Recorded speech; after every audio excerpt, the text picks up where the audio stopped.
Et bonjour les amis, une petite réflexion rapide sur l'état de la France et les futures élections présidentielles.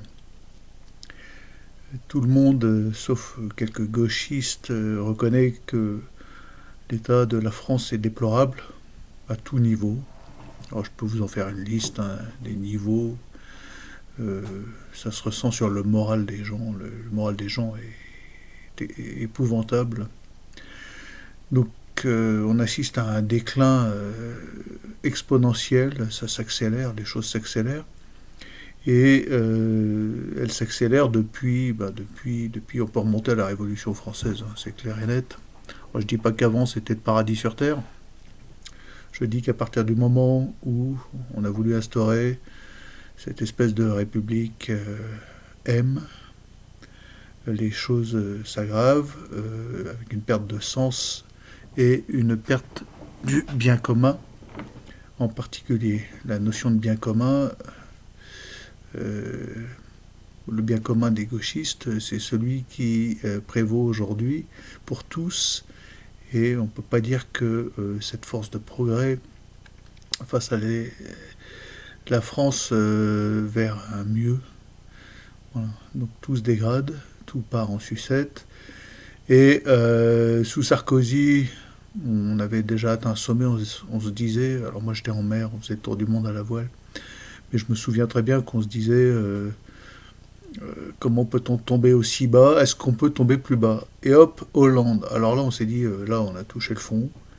Hollande, on a touché le fond. Alors il y a plein de gens qui sont très contents de Hollande, hein, parce qu'ils avaient des subsides à rien faire et autres. Et puis on se disait, non, là, Hollande, c'est pas possible. C'était tellement pas possible qu'il a même pas pu se représenter. C'était n'importe quoi. N'importe quoi. Il a fait ce qu'il avait à faire. Il a dépecé, vendu, spolié, hein, comme Sarkozy, hein, qui vendait l'or, qui bradait l'or de la France 5000 tonnes, et puis pas que ça, hein. Euh, et maintenant Macron. Alors Macron, on se dit, mais comment peut-on aller plus bas? C'est pas possible. C'est pas possible. C'est 4 ans pour le moment de ce bonhomme-là. C'est 4 ans de gens dans la rue à n'en plus pouvoir, à se demander comment ils vont survivre le lendemain, obligés de trimer jusqu'à 70 ans, j'en connais, pour bouffer, quoi, pour essayer de manger correctement chez Aldi. Euh, Ce personnage est odieux, insupportable.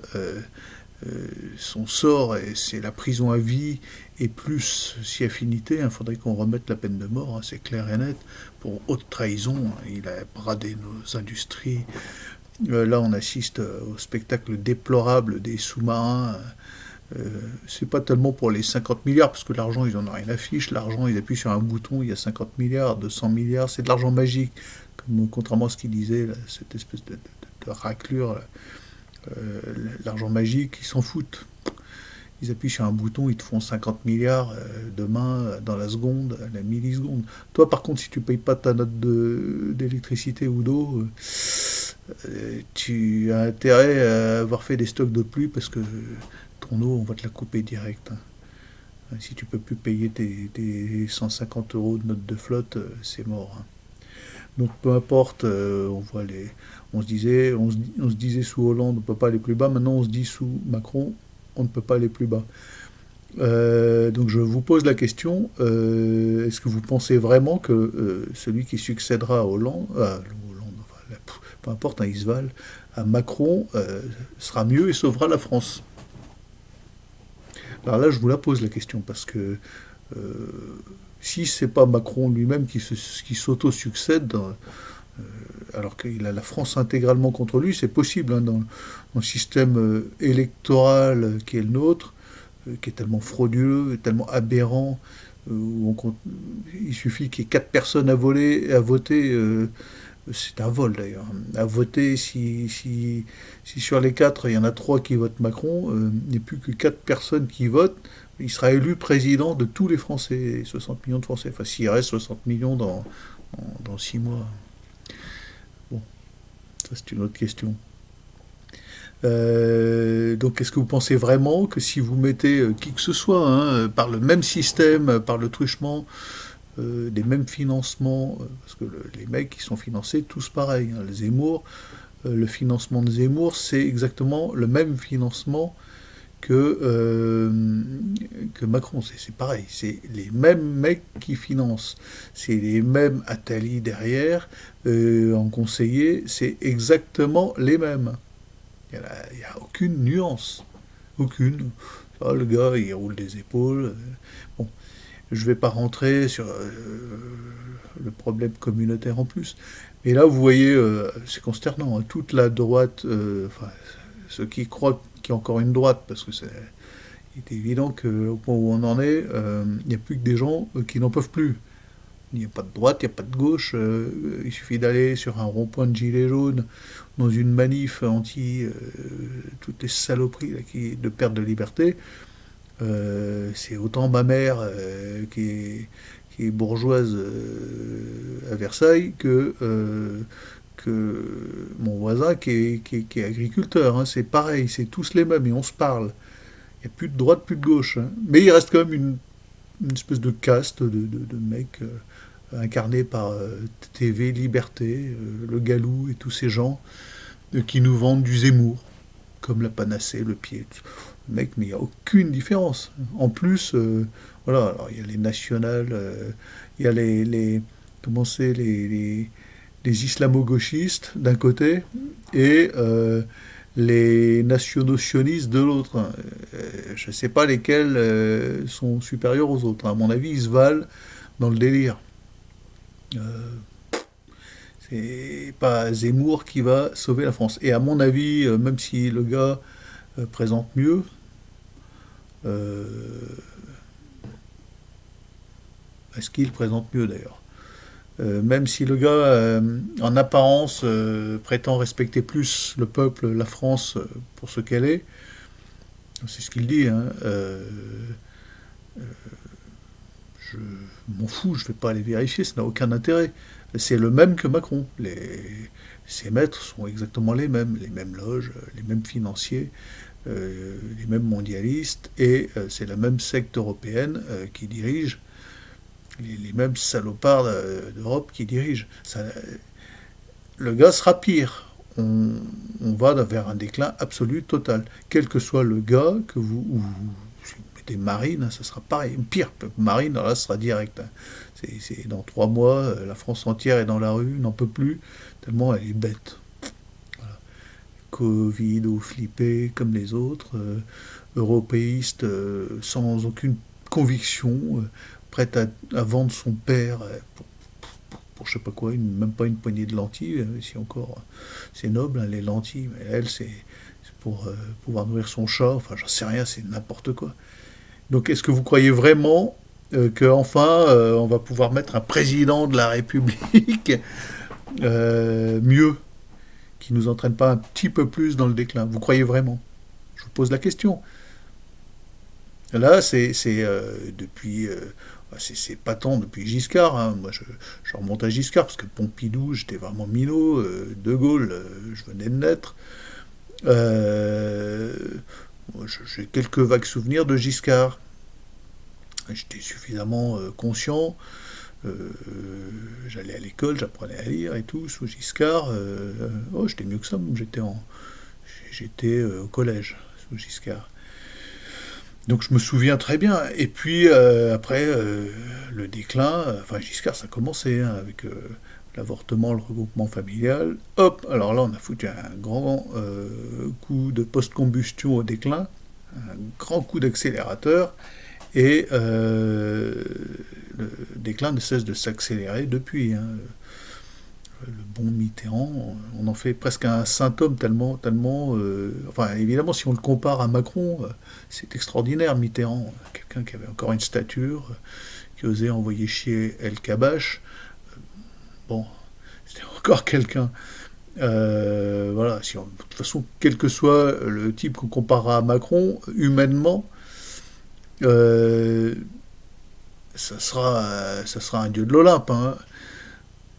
Ce mec-là, c'est une lopette cocaïnée, c'est incroyable, quoi. Et ce type-là a une police à ses ordres qui vient casser les miquettes qui cassé les burnes, excusez-moi, des Français qui osent obéir à ce type-là, et personne ne se révolte là. Ces policiers là, ils sont là, on leur dit de tirer au LBD, ils tirent au LBD, aucun état d'âme, on est aux ordres de Macron. C'est fortige d'être aux ordres de Macron, t'es aux ordres du diable, c'est autant faire le raccourci direct, hein. Parce que le gars, il aimerait bien, il aimerait bien en être avec son t-shirt du Bohemian Club.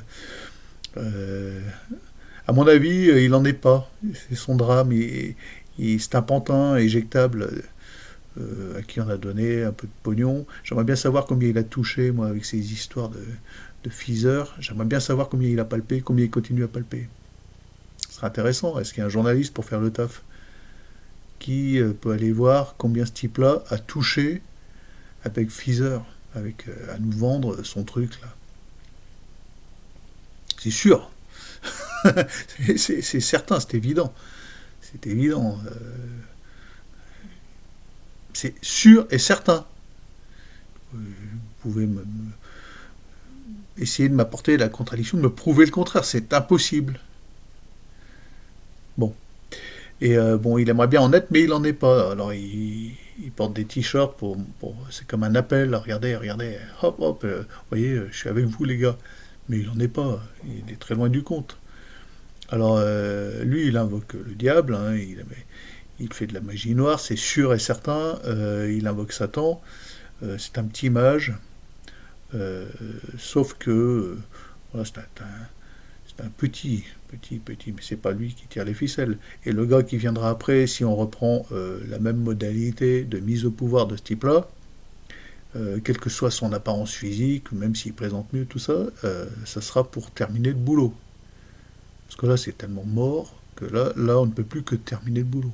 Alors si c'est lui-même qui se succède à lui-même, bon, bah, c'est bon, quoi, hein. Malgré la haine qu'il suscite auprès des Français, la détestation qu'il suscite auprès des Français. Faut voir, c'est incroyable, hein. Tu vas dans la rue, Macron, on l'aime le type, hein. C'est incroyable. Donc il risque de... Comme ça n'a plus aucun sens, on ne s'étonnera pas qu'il se succède à lui-même. Mais vous foutez Zemmour, c'est... Et pour finir le boulot, ni plus ni moins. De toute façon, vous l'écoutez parler, il n'aborde pas les questions qui fâchent. Euh, la souveraineté nationale, c'est en changeant l'Europe, hein, comme tous. On va changer l'Europe. Ah bon? Bon, bah ça fait un moment que plus personne n'y croit. Si c'est pas pour un retour franc, un Frexit franc, et puis la mise en prison de certaines élites appartenant à certaines loges, euh, prison et plus, hein, un cul de basse-fosse, et qu'on n'entende plus jamais parler d'eux. Et à vie, terminé. Hein, si on ne fait pas un coup de pied au cul à ce panier de crabes de façon définitive, si on ne change pas le système par une contre-révolution, hein, parce que là on vit sur la Révolution française, donc il faut une contre-révolution pour contrer les dérives sectaires et diaboliques de cette révolution qui entraîne la France dans le désespoir total, dans la fin de la France. Voilà, les sous-marins, c'est un exemple, c'est pas les 50 milliards, c'est ce que je dis, c'est un exemple de déclin total de la France. Éjecté du Pacifique. C'est là que ça se passe maintenant, c'est dans le Pacifique, c'est entre la Chine et les États-Unis. Et l'Australie est une plateforme qui clôture le Pacifique, qui empêche le passage dans l'océan Indien, parce qu'il n'y a qu'un petit détroit, le détroit de Torres, pour passer dans l'océan Indien, où les îles Philippines et autres infestées de pirates, mais l'Australie, c'est la fin du Pacifique. Et c'est une base avancée américaine, point barre. C'est là que s'achève le Pacifique et l'influence actuelle dans le monde. C'est là que ça se joue. Et la France est éjectée. Allez, casse-toi avec tes trois sous-marins. De toute façon, tu es incapable de les construire maintenant en temps et en heure et au prix indiqué. Puis de toute façon, tu n'es pas fiable. Tout le monde recite l'affaire des Mistral. Et moi, je les ai vus à Saint-Nazaire. Poutine, il se marre, hein, franchement. Non seulement il a retouché le pognon qu'il avait versé intégralement, mais en plus, avec ce pognon, il a conservé les plans et il a fait reconstruire les bateaux à moitié prix dans le sous-continent indien. Donc il se marre. C'est tout bénef pour lui, cette histoire de Mistral. Et nous, non seulement on a perdu, je crois que c'était 2 milliards dans l'histoire, au début c'était 1, puis après ça a été 2, mais on a dû, fallait se débarrasser, parce que ça râlait un petit peu à Saint-Nazaire, il a fallu se débarrasser des bateaux, et on en a virtuellement fait cadeau en fait, à l'Égypte, enfin, qui nous les ont payés avec de l'argent qu'on leur a prêté, qui nous rembourseront jamais. C'est hallucinant. Ça, c'est la France. C'est la France. Bon, c'était Hollande, ça aurait pu être Sarkozy, ça aurait pu être Chirac, n'a plus. La France est éjectée du jeu intégralement. C'est le signe que la France est éjectée du jeu. Et celui qui arrive après, par le système de vote démocratique, entre guillemets, hein, ce système mafieux, c'est pour finir le boulot, quel qu'il soit. Donc si vous croyez que le mec, là, Zemmour, va vous sauver, posez-vous la question. Ça fait là les présidents, les 3 derniers qui se sont succédés, c'est à chaque fois on se dit mais on peut pas descendre plus bas. Le suivant, on peut ah là on est plus bas, mais là c'est pas possible. Et puis alors là on touche le fond, mais on peut pas aller plus bas. Je vous garantis que le suivant, on descendra au fin fond du trou. Et on se dira, on regrettera même Macron. On en sera à regretter Macron. Le suivant, il nous fera rentrer dans une espèce de dictature terminale mondialiste où soit tu seras mort, soit pucé. C'est apocalyptique, c'est écrit noir sur blanc. Je vous incite à relire l'Apocalypse selon Saint Jean.